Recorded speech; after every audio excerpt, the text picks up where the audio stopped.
men everywhere are at all times in a covenant relationship with God. To be sure, that relationship may be one that is negative. We may simply live out the liabilities of that contract.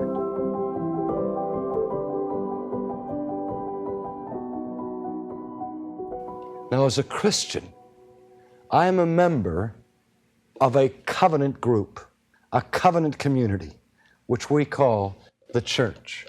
Every member of the Christian church participates in the new covenant, just as every member in the household of Israel in the Old Testament participated in what we call the Old Covenant. So Jew and Christian alike are covenant people.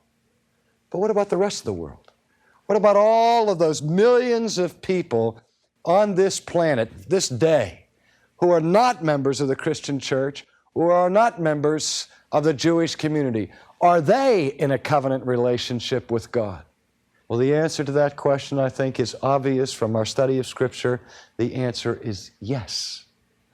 All men everywhere are at all times participants in a covenant relationship with God. You say, but wait a minute, R.C., they never joined the Christian church. They never joined the Jewish commonwealth. How can you say that? Well, I say it for this reason, that God didn't make His first covenant with Abraham or with Moses, nor is the first covenant in history the one that Jesus made with His disciples in the upper room. The first covenant that God made with mankind was made with Adam. And it is that covenant with Adam in which Adam represents the whole human race.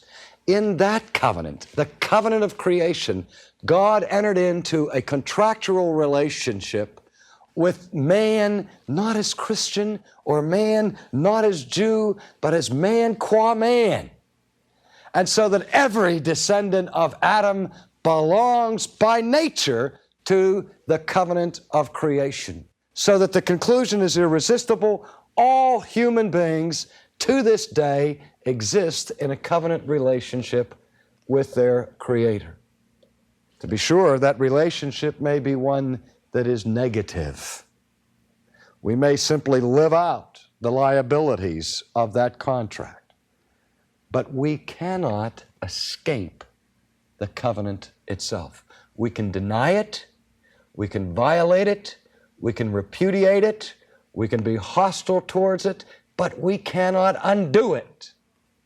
And so those laws that God gives to man in creation are binding upon men, whether or not they are religious, whether or not they are members of the household of Israel or of the Christian family. There is a certain corpus, a certain body of moral legislation, of law that God gives to all men. And it is that body of law that we're concerned about under the rubric of creation covenant. Thank you for listening. Ultimately with R.C. Sproul is just one of many podcasts produced by Ligonier Ministries. Check the show notes to find others you might enjoy, or search for Ligonier Ministries in your favorite podcast app.